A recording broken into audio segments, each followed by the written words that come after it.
Good morning. Welcome everyone to our webinar. This is the seventh in a series of webinars that we are organizing about high performance computing, or HPC, otherwise known as supercomputing. By we, I mean Lux Innovation in partnership with Lux Provide and the University of Luxembourg. For those of you who don't know me yet, I am Ramona Kaula, and I'm working at Lux Innovation, the Luxembourg Innovation Agency. And today, I'm not the only one here on stage. Allan, would you like to introduce yourself briefly, and then Lars? Yeah, so hello everybody, I'm happy to be here. I'm Allan Hanbury. I'm Professor for Data Intelligence at the Technical University of Vienna in Austria. Thank you, Allan. Lars? Yeah, hello everybody and welcome for having me. My name is Lars Wieneke and I'm in charge of the digital research infrastructure of the Center for Contemporary and Digital History at the University of Luxembourg. Thank you. So today we have two speakers, as you see, and a lot of examples, use cases, example of HPC. Let me introduce you the platform. So we have a chat on the right side of your screen. So you use the chat box for the technical question. You'd like also you to introduce yourself, to share your LinkedIn contacts, so to have this session as much interactive as possible. Then you have also the questions box for questions on the content. So don't hesitate to type your questions for the speakers, for me. We will have a Q&A session towards the end of this webinar while we will address your questions. And we also have an anonymous poll.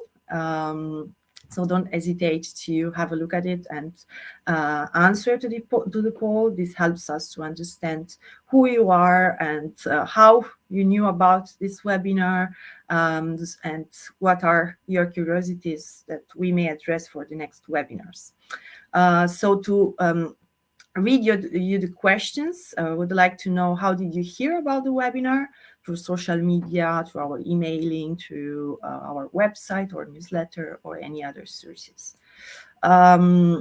Then we'd like to know if you have ever imagined that social sciences and humanities could need a supercomputer. And then if you know about the repository of HPC use cases examples of Fortissimo for Euro HPC. It's a great resource for you if you'd like to know more about the different uses that you could make of a supercomputer, of high performance computing. And I find it a great source of inspiration. So don't hesitate to have a look at it. Now that I give you some time to answer the poll, I'll give you an overview about the HPC Thursdays concept. So as you know, we already had 6 sessions starting from January. You can find all the replays of the past sessions on the Lux Innovation YouTube channel.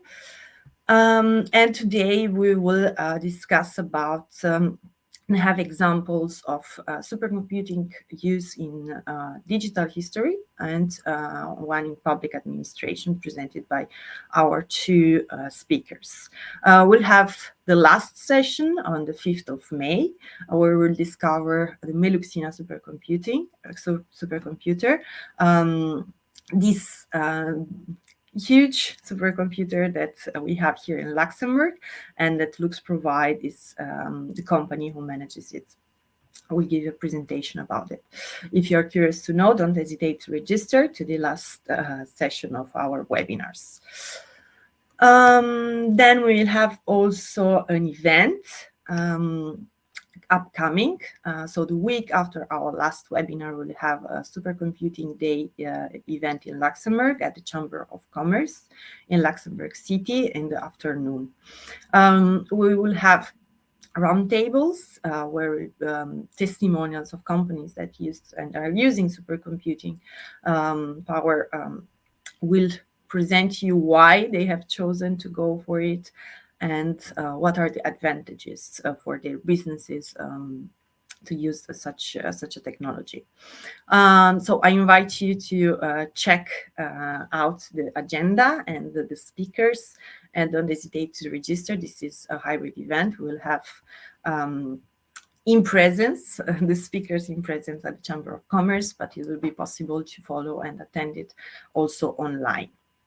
But let's go into today's topic, where we discuss again for HPC for digital history and public administration. And here I leave the floor to Lars, who will start with an example about HPC for digital history. So I'll remove my slides and I leave it to you, Lars, to share yours, and we'll leave you the floor. Okay. Thank you. Well, thanks a lot, Ramona. And let me just dive in. So HPC and digital history. So that sounds, I will start explaining to you, okay, what do we do with digital history? What is it? What is it about? And then the big question will emerge for you, okay, why do you need HPC for that? But I'm going to give you a few examples and use cases where we have been using HP resources to some great results. And I would like to get you first into the mindset about, okay, what does it mean to do digital history in this regard? So first, a few words about our center. So it's Luxembourg Centre for Contemporary and Digital History is the third interdisciplinary center of the University of Luxembourg. And we focus on four different fields primarily. So public history, Luxembourgish history, European history, and digital history. So digital methods and tools for historical research. But what is digital history? So history in itself is a very reflexive exercise in science. It's based on the hermeneutic tradition of interpretation, cross-correlation, connection between documents. And so it also ties in with some of the emerging approaches that we use in computer science when you think about networks, graphs, relationships, and so on and so forth, knowledge and reasoning. But how does it look like? So I want to give you three examples there from ongoing research projects that we have. The first one is a letter from a forced recruit from the Eastern Front that he writes home to Luxembourg. So this is a project that my colleague Nina Jans is working on in the Warlux project. So there it's about reading these kind of letters, collecting them, connecting the places, the names of the persons together to build up something like a network of exchanges and a network of persons that gives us a better insight into what has happened actually during the German occupation of Luxembourg. The second document that you will see here is a Déclaration d'Arrivée from the 1920s. So that means we work a lot with public documents, so administrative files. In this case, somebody that moved in and that came to Luxembourg, so we can have access to these kind of, effectively police records of the foreign police that were created in the 1920s. And that's something that helps us a lot in order to understand, okay, what were the immigration flows into Luxembourg, for example, in the 1920s? Where did people arrive? Where did they go? What were the trajectories? Did they move back between different kind of regions? Did they stay in Luxembourg, and so on and so forth? So if you look at it, it's a lot about diving into this kind of material. I very often compare it into the movement of finding the needle in the haystack. So it's a lot about finding something like very specific documents, very specific information, but at the same time, you oscillate between this kind of very detailed perspective and a broader, distant reading perspective, where you try to get a broader overview about what is actually happening at a certain time through a more distant and abstract perspective in order to see the forest for the trees, really. This is another example where we do that really in a digital way. So here we have a colleague who was working on the history of psychiatry, and so she was looking at a lot of pages from different kind of journals about psychiatry. But what she had to start with was just pages. So there was no structure, nothing else. And so we used one of our tools that we have here in order to give something like a more structured view by using natural language processing, extracting topics, enabling people to make a cross correlation between the persons that were identified in the text to named entity recognition, but also relating that to full text search capabilities. And that's where this kind of digital approach becomes very interesting, because it allows you to zoom in on the one hand, but also to zoom out and to get something like a more abstract perspective that you can switch in between, because that's also something that's very important for us. So we use digital tools in order to provide an abstraction, but we always give access to these kind of sources where these statements that we make in the tools come from. So, but why digital history and HPC? Because the data sets that we have are still relatively modest. And the main reason for that is that the amount of sources that are taken into consideration grows extensively. So if you want to approach it through conventional means, the conventional means is usually there's an historian that goes into an archive, and the person sieves through an almost endless amount of boxes that store papers. And you can only read so many papers, and there might be so many things that you miss. So the digital approach is not about replacing this kind of action, but it's about enhancing it and providing people with more extensive tools to actually find the things that they're looking for. And we see more and more different types of sources coming in. And the interesting thing is that very often we can cross-connect them. So we can make relationships between one data set, which contains, for example, names of persons. In the case of Luxembourg, for example, the people who were faced with the forced recruitment in the Second World War, and then seeing, okay, how did their lives develop after the Second World War when they survived? And so this gives us a multitude of different kind of sources and a very vast body of material that people just cannot read on their own. And there, computers and digital history become necessary, and the size of these data sets grows so large that we sometimes really need to refer to HPC resources in order to deal with that. The other aspect is that besides printed material that I showed you, a lot of our colleagues also work with oral history interviews, which contain a wealth of knowledge, but also now digital history in the sense of dealing with digital-born sources, whether it's Twitter feeds. One of our colleagues has worked on the commemoration of the First World War on Twitter, identifying, okay, how do people commemorate the events that happened there? What do they refer to? What do they leave out? How does it compare to in a transnational perspective? And these things become so intense and so data intense that we sometimes really need to refer to these HPC resources. And that's actually also where my first example starts. So that is about the project AVAC2, so analyzing web archives of the COVID crisis. And that's a project that has been started by my colleagues Valérie Schaffer and Frédéric Claver, who work with with an internet archive there with the IIPC, so the International Internet Preservation Consortium, and they are analyzing web archives of the COVID-19 crisis, which now seems to be 1 million years ago, but it was just 2. So what they have there is an archive of websites that dealt with COVID-19 or mentioned it in there, and it's a corpus of about 100 gigabyte. Which, for HPC users, that just gives you a mild smile. But it definitely poses a problem for our colleagues who are used on treating the material on their own computers. So what we do in that case is something that is completely anathema to HPC use cases normally, but we have very cooperative colleagues at the HPC Center of the university who support us in providing interactive Jupyter notebooks on the HPC infrastructure. And of course, for computer scientists, you think, what the heck?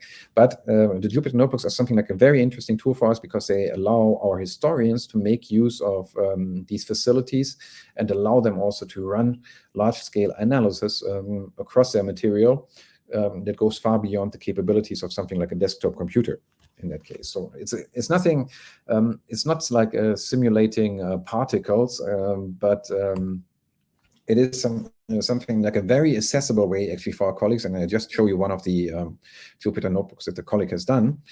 So he's using this 100 gigabyte data set, and using HPC allows him to draw networks from the data, to run topic models on that, and all of that in a very interactive fashion, which is very accessible for him.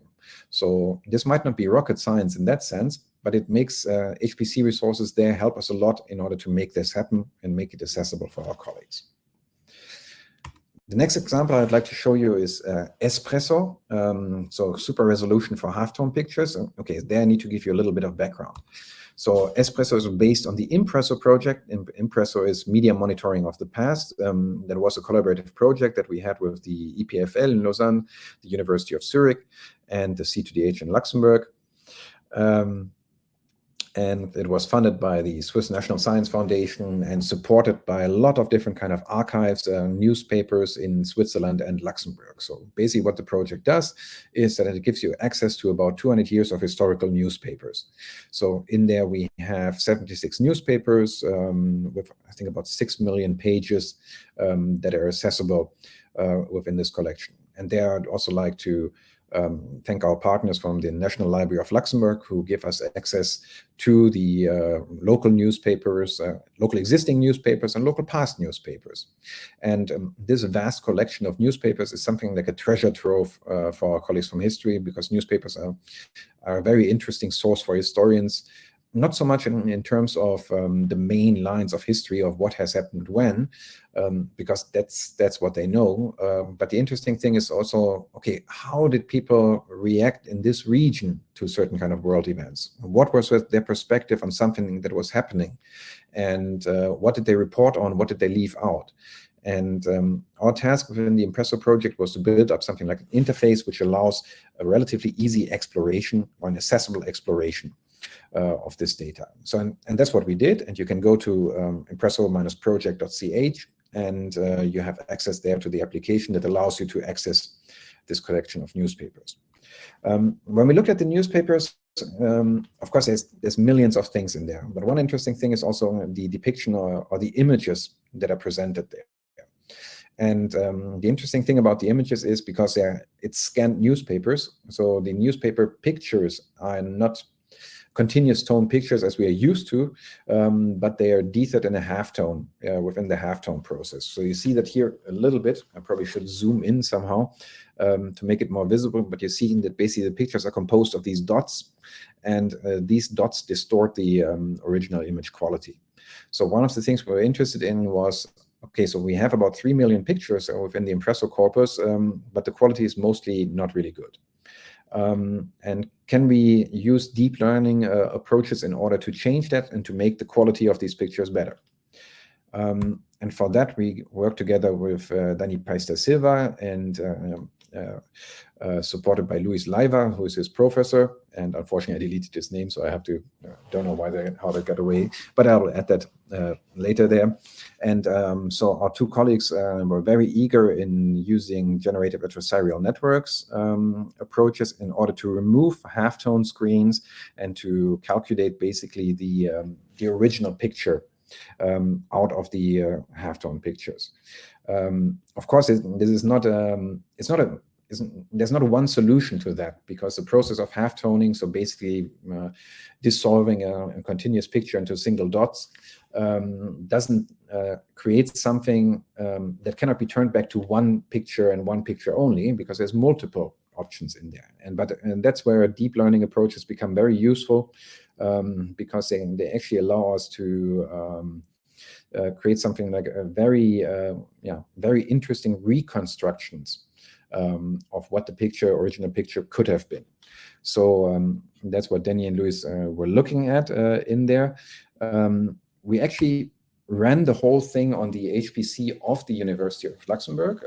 That was very useful. So we were able to start relatively small with about 10,000 pictures that we were running there. We were able to prepare the code, to run the code, to optimize the code. And but we understood also that, okay, for running the 3 million pictures, that wouldn't be something that we could do within the university environment. And we were really eager also to try out Meluxina, because that's a new supercomputer that we have. And so we discussed with our colleagues from Meluxina, which were incredibly supportive in there, and helped us a lot. Not only by providing the kind of storage and computing power for that, but also by providing us the know-how in terms of, okay, how do we scale up this process? What kind of libraries can we use? How can we optimize the existing code that we have? And how can we speed up the whole operation? And so that's really something where I'm very thankful to Meluxina also for providing this kind of know-how. And I think you can really be proud about this specific know-how that you provide, because sometimes it sounds it's just a supercomputer. No, but it's a lot of humans which are behind that, and they make it possible that we can use this kind of machinery. The whole computation was actually, of the 3 million pictures, was done in 27 hours. So it was way faster than we initially estimated. So we booked something like 350 hours for that, but the process was much, much faster. And also thanks to the support there of the colleagues from Meluxina to make this happen. So just to give you an idea about, okay, well, how does it look like? So this is, for example, this is something like a raw image. So that's how the D-third or how the halftone picture looks like. And this is how something that comes out of the optimization algorithms, also out of the GAN, actually appears like. And that is interesting for a digital historian out of a lot of different reasons, because what you see is that actually in the created picture, there's way more detail than there was in the initial picture. And so what we're having is effectively, it's not something like a filter that you put over it, but it's a kind of, in some way, a kind of reconstruction of what the image could have been. And so that raises a lot of question about, okay, so how trustworthy is this actually? So how much does it alter the sources that we have originally, and how much, for example, does it change it into another kind of direction? And that's some interesting questions that we look at in the context of digital history. And I'm going to show you a few more before I'm done. There, because here you can see, okay, that was the raw input. When you zoom in, you see much more the differences in there. But here you also see something like a typical false positive that you have in newspapers. And that's very hard to remove, because here the background actually consists of the content of the other side of the page, because you see the content of the verso page basically shining through to the foreground. So that's not something that we were able to use with the Esra gun, but it definitely improved the image quality. And here, I should have made it really much bigger, because here you can see that in this picture is very impressive when you look closely at it, because all the kind of deformative artifacts that were in the raw version are completely removed, and the image is much more smooth in there. The one thing as a kind of conclusion for us is, yes, okay, so it looks better, but that's not really so important for our historians. But the other question is, okay, does it perform better? So once we've done this kind of process, will we get better results from different kind of annotation algorithms, from identification algorithms? So does this kind of SRAGAN process of super resolution actually also improve other kind of computational steps that we would like to perform afterwards in that regard? So working with our colleagues from, so with Dennis and Luis from computer science, was very interesting to make use of this kind of data set. Thanks to Meluxina, we could convert the whole data set in there, but this is not the end of the process. This is a beginning, because from now on we can start to question this data set. We can review it, we can check its performance in using other kind of technological means to interpret it. Okay, and that was my presentation. Thanks a lot. Thank you very much, Lars. That was really interesting to see how you worked and, well, how you did it, but what comes also in the future. That's it's much more to come, actually. Thanks a lot. We have some questions already for you, but I leave you the time to read it, to prepare it for the Q&A session afterwards. Now I leave the floor to Allan for his presentation. Thank you. Okay, so yeah, I'm going to talk about an application in the administration domain. So this is automated analysis of legal text for building regulation, and this is the BRISE project. So more about that is coming up. So essentially that's what I'm going to talk about. I'll first tell you the background to this BRISE project, and then very briefly why we need HPC, and that's because of the large neural networks, and then 2 use cases from the Preser project. So the Preser project, this is a project that is coordinated by the city of Vienna, partly funded by the European Regional Development Fund. And Among the partners is also my university, where both the civil engineers and the computer scientists are participating. So it's a nice interdisciplinary project. And essentially, the project is about digitizing the building proposal or building plan submission process of the city of Vienna. So this is the simplified version of the current process. So essentially the architects and civil engineers do some planning, then they, using the current system, have to submit a pile of printed out paper, which then goes to the city of Vienna. It then goes through the approval process, or is not approved, and then the various processes afterwards.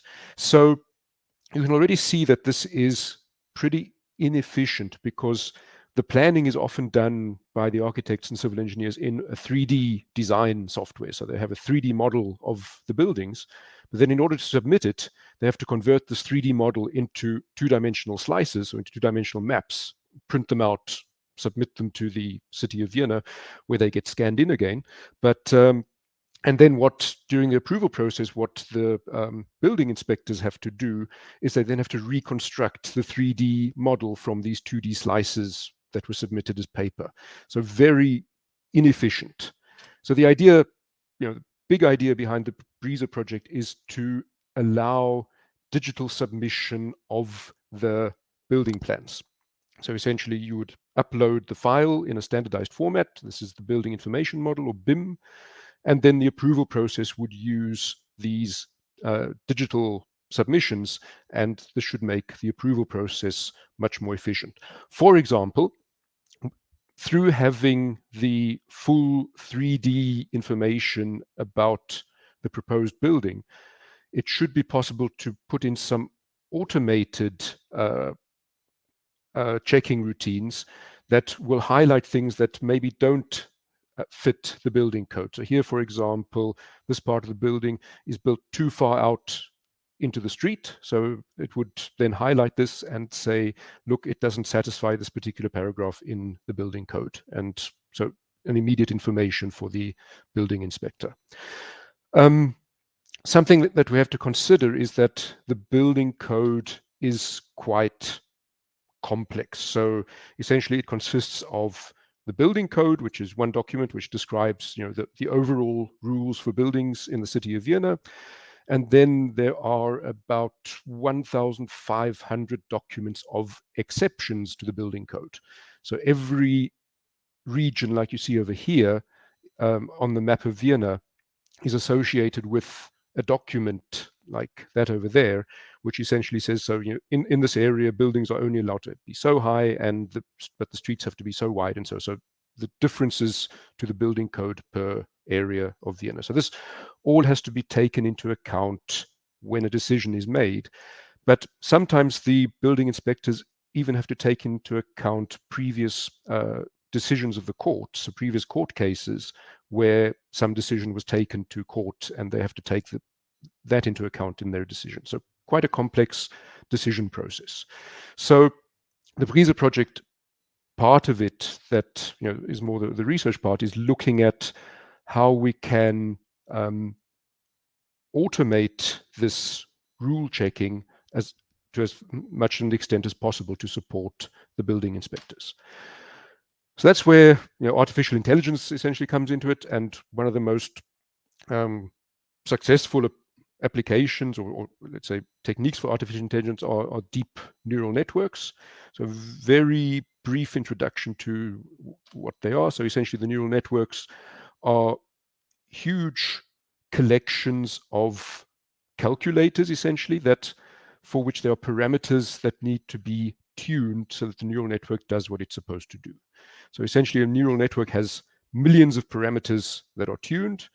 They're tuned by showing the neural network some input and what the output for this input should be. So it's very general, but then because there are millions of parameters, this training is a very computationally intensive process, and usually requires some GPUs, graphical processing units, in order to run sufficiently fast.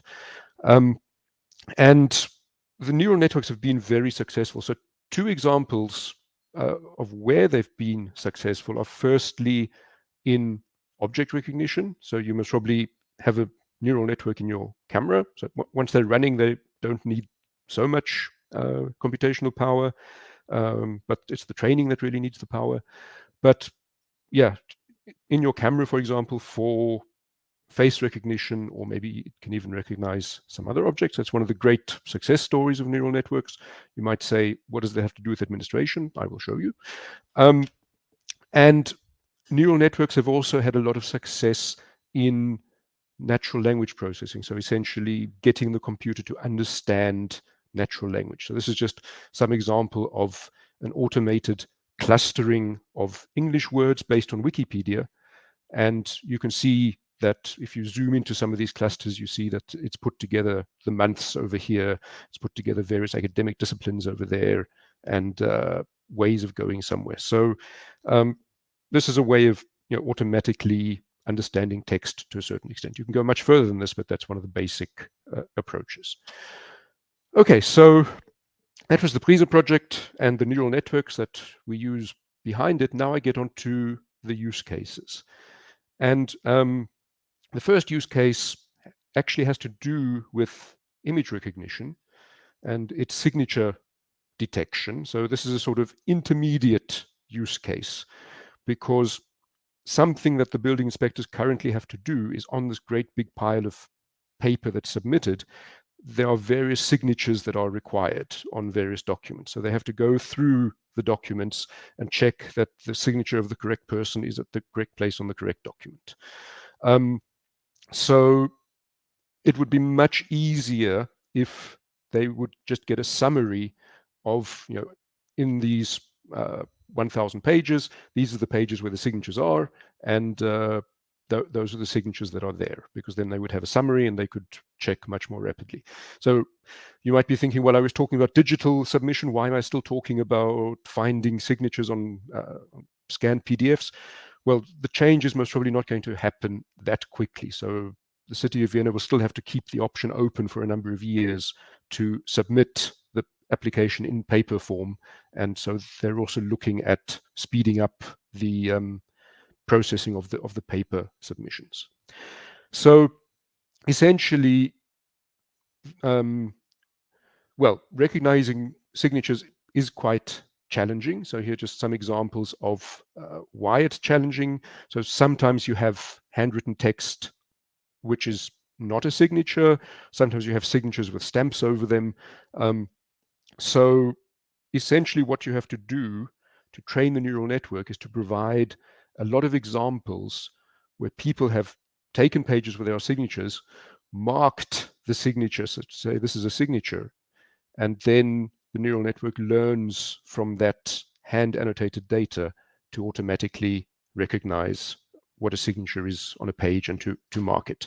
So here's the training process. So essentially you have the documents where in some digital form it has been indicated where the signatures on the page are, and then the neural network essentially goes through a training process and learns the parameters so that it would be able to automatically recognize where these signatures are. Then once that training process is done, then you get to the application where you essentially feed a document to the neural network, and the neural network will indicate where it finds signatures on the page. So if we zoom into that, you can see, for example, over here, it's detected it perfectly.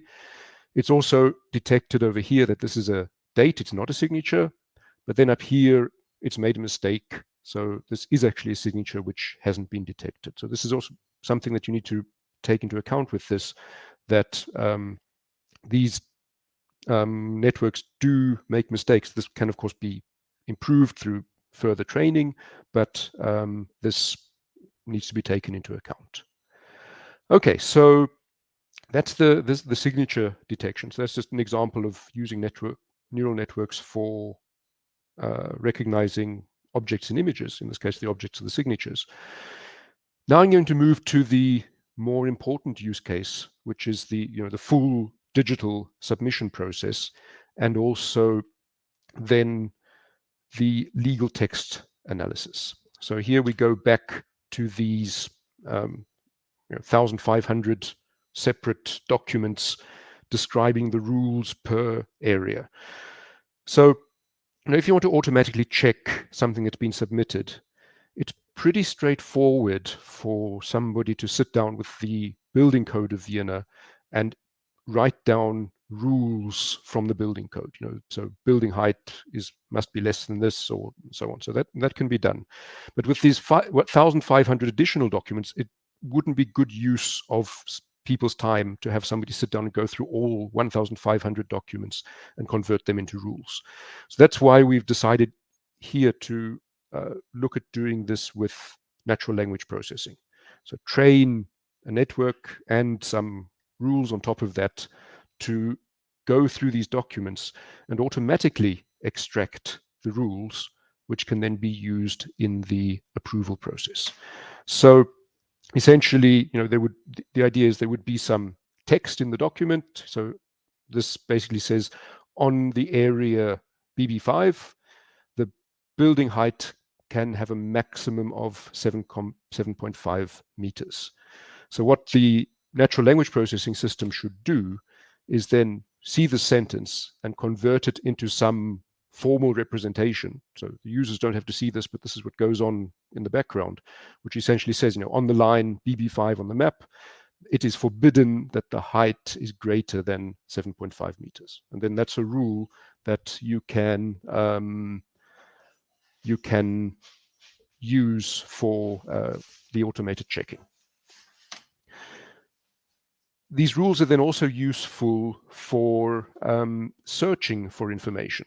So I mentioned that the building inspectors have to sometimes search for court cases. So it also makes sense to go through the records of the court cases and find these mentions, for example, because then that can make the search engine more intuitive to use.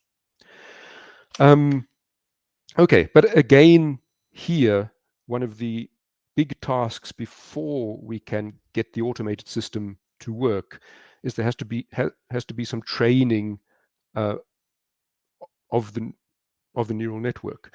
So for this, you need annotated data, and here we've also needed experts to sit down with about 50 to 80 of these documents and actually go through and say what each sentence is about. So here there's a very long sentence, and if you read it through, essentially you can work out that it's about streets and sidewalks, and in particular it's about the minimum sidewalk width. So essentially it's a lot of rules saying if the street is this wide, then the sidewalk must be that wide. If the street is so wide, the sidewalk must be that wide, and so on.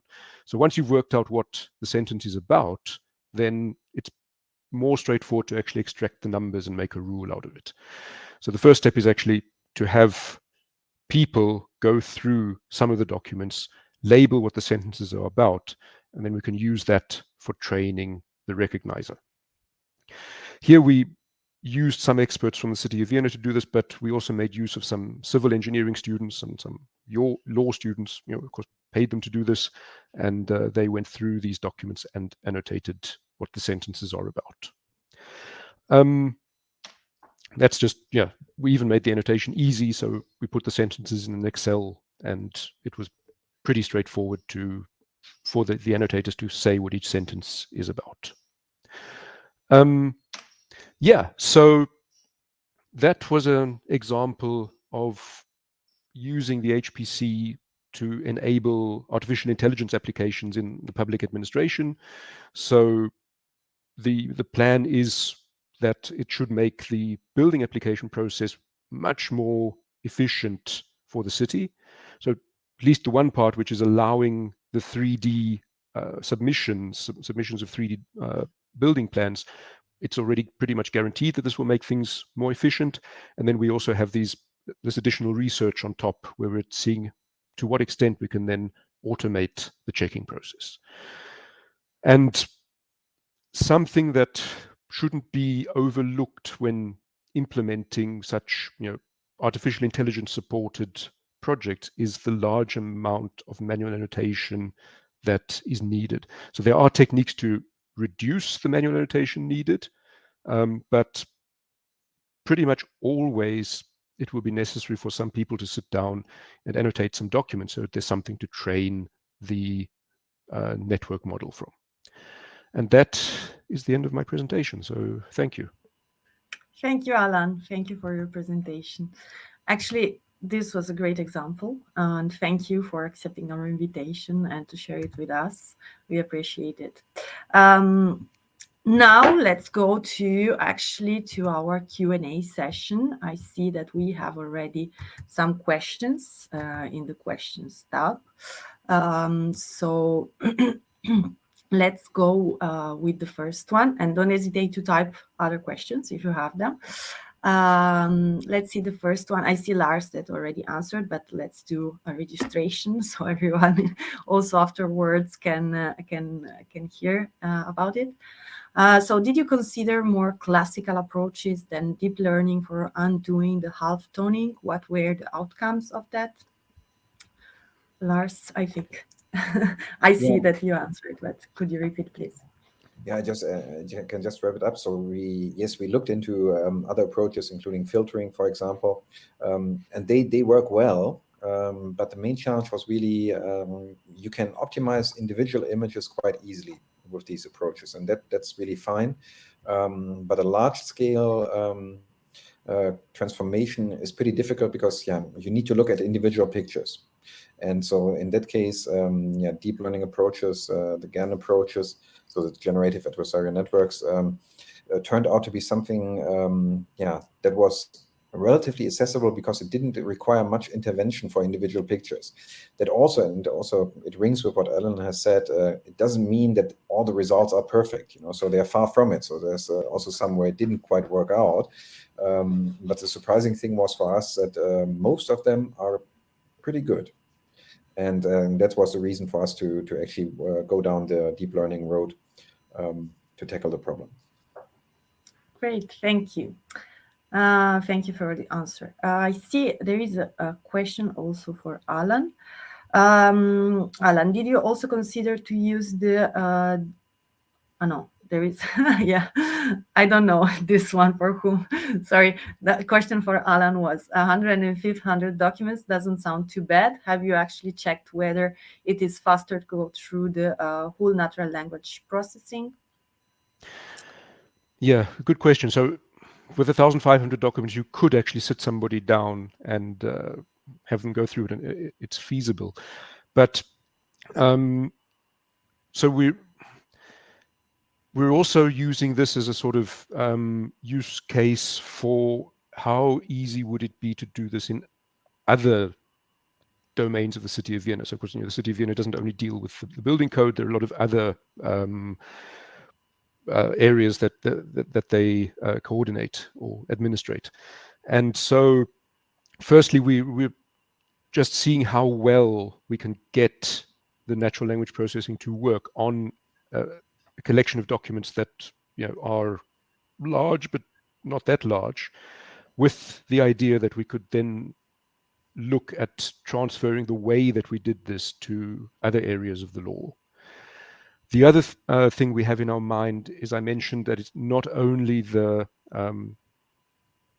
these 1,500 documents that are important, but also all of the court decisions that have to do with this particular question.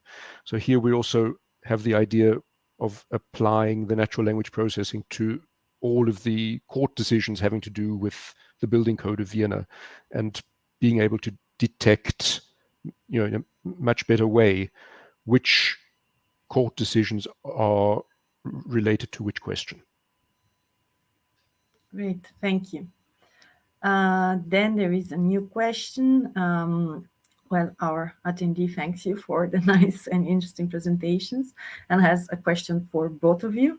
How about the scalability for the proposed deep learning approach? DL approach, I guess, is deep learning. The scalability, so who wants to start? Yeah. Well, I mean, I suppose the point of the HPC is that it should be it should make the deep learning scalable. But as I mentioned, so the deep learning, most of the computational effort goes into the training, And one of the advantages of deep learning is also that you can get hold of neural networks that have already been trained for something before. So for example, for the neural network to recognize objects and images, you can download large neural networks that have already been trained on images in general. And then all you have to do, what you have to do is then run fine-tuning for the particular use case that you have. So in this case, we fine-tuned a general image or object recognition neural network to recognize images or to recognize signatures. And so this fine-tuning is not as computationally intensive as the original training. Once the neural network is trained, then the demands are not that large. Thank you, Allan. Lars? Yeah, I can just basically also repeat what Allan has said there. So scalability was, it was possible to scale the operation. So of course, the more pictures, the longer it takes. That's a normal thing. The question is, okay, how much longer does it take? But we had the processing done in 27 hours of the 3 million pictures, which was, it's not as complex as training a model. So applying this kind of algorithm to an existing halftone picture is not so computationally expensive, but so it did scale. It scaled well. It was actually much faster. It was about, based on our experience that we had with the HPC at the university, it was about 40% faster, the processing that was done on Miluxina, and so that was definitely acceptable. And there's a second question. Yeah, there's a second question. Just to jump in, the other question from Johannes that came in to use the I can read it to you so everyone hears.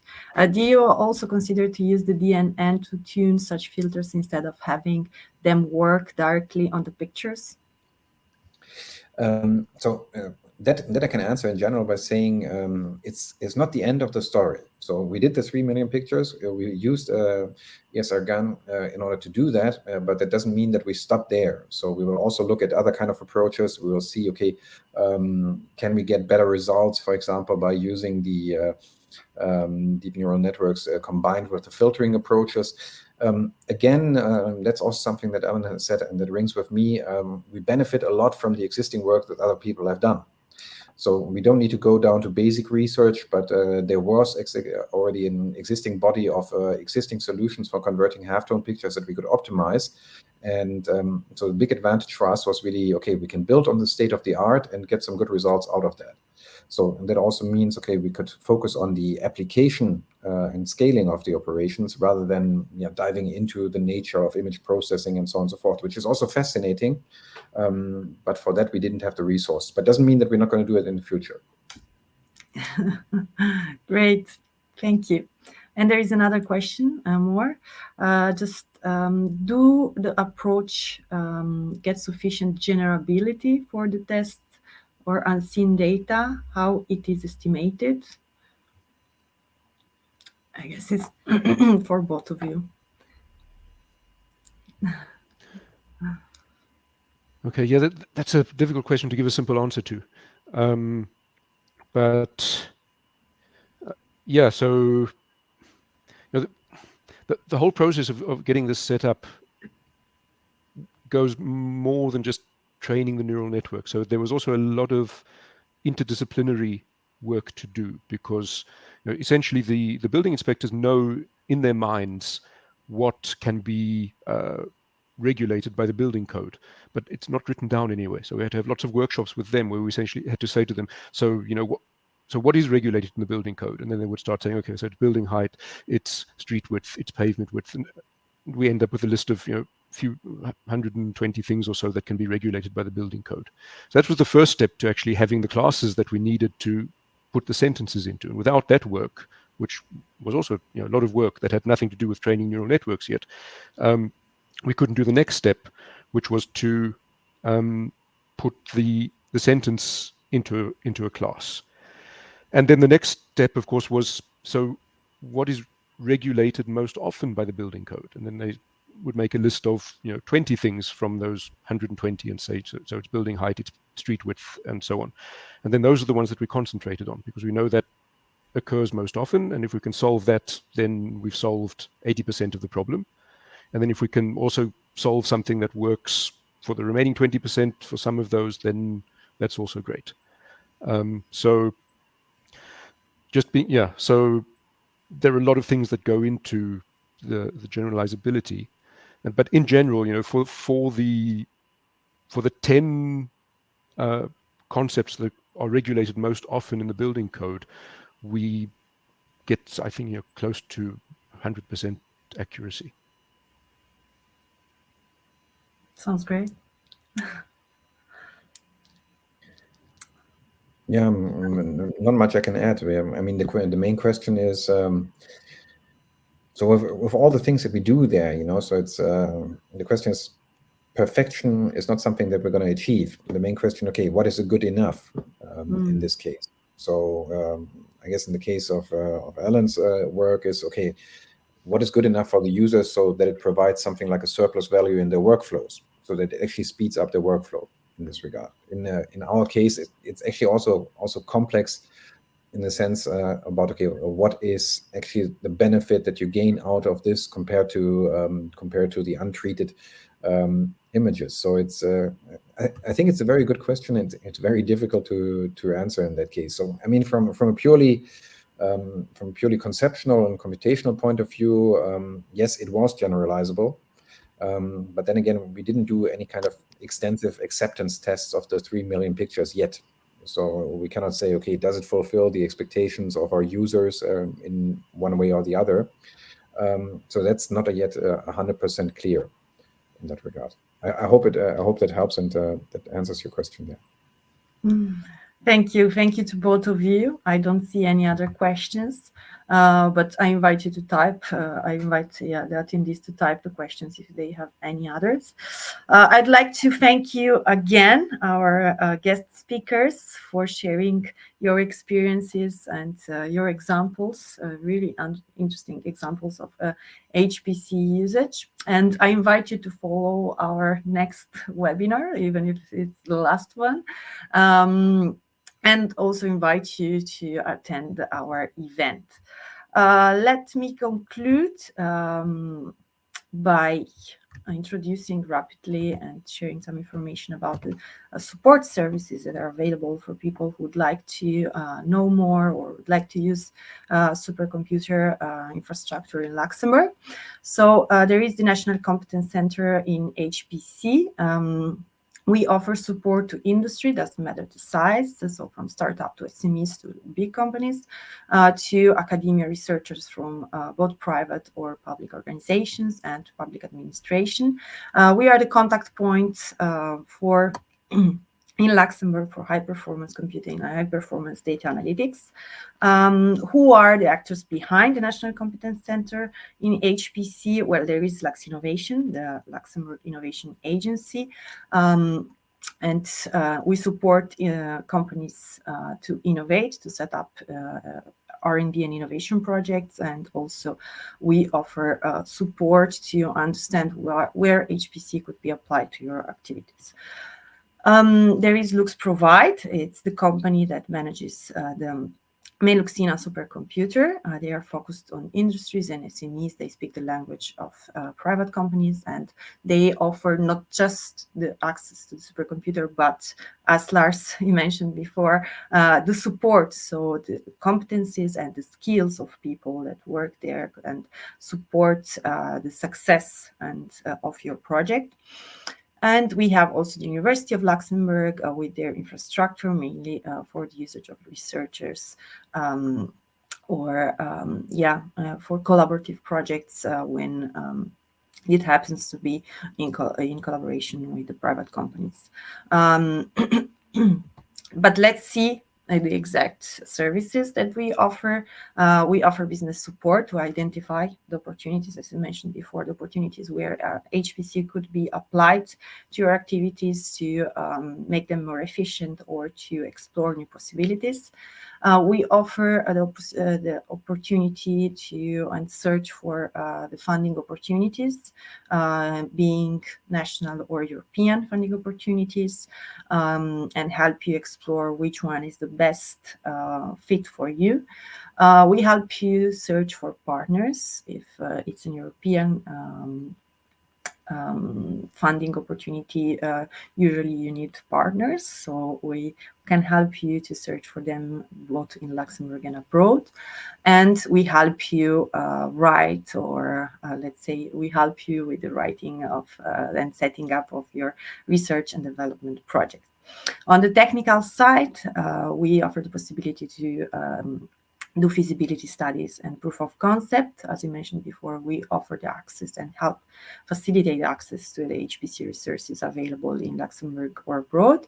And thanks to LuxProvide, they have the knowledge to support, to give IT support at all levels. On the skills development side, we'd like our users to become as much independent as possible, even if we support them whenever they need. So we offer training courses in HPC. There is the University of Luxembourg school, usually happening once per year, but also LuxProvide gives customer and domain-specific workshops and trainings. So if in your company there is a small group, up to 6 people would like, for instance, to start out with supercomputing, they offered tailored and hands-on labs trainings. Thanks to the European network of national competence centers.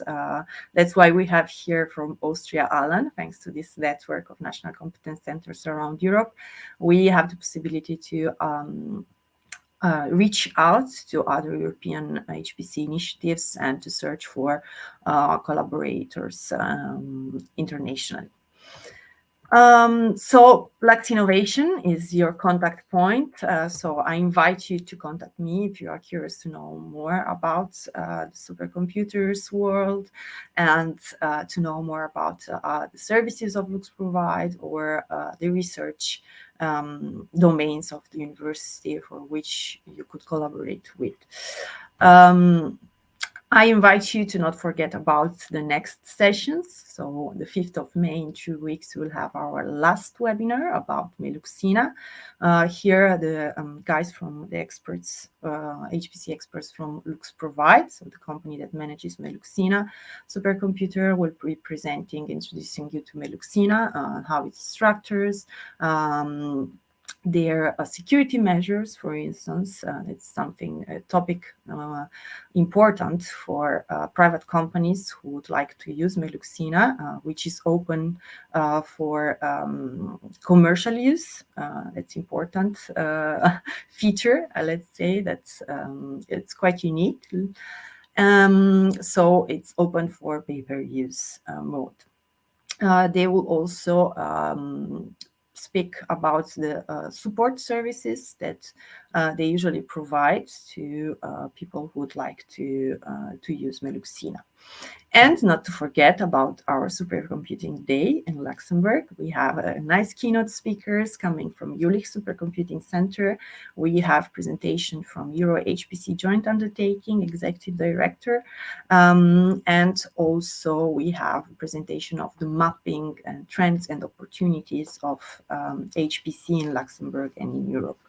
We have one roundtable about partnerships and funding opportunities, and the second roundtable about companies who are the testimonials and explain why and how they are using supercomputing, what are the advantages for them. I conclude And I thank you to our speakers. Again, it was a pleasure to have you here today. I'm really happy that you shared your knowledge and your nice examples. And I hope we inspired as much people as, as possible. And yeah, why not? Hope to have you again for maybe our second edition, who knows, about the HPC Thursdays next year, probably. Let's see. I thank you again, and I wish to everyone a nice day. Thank you.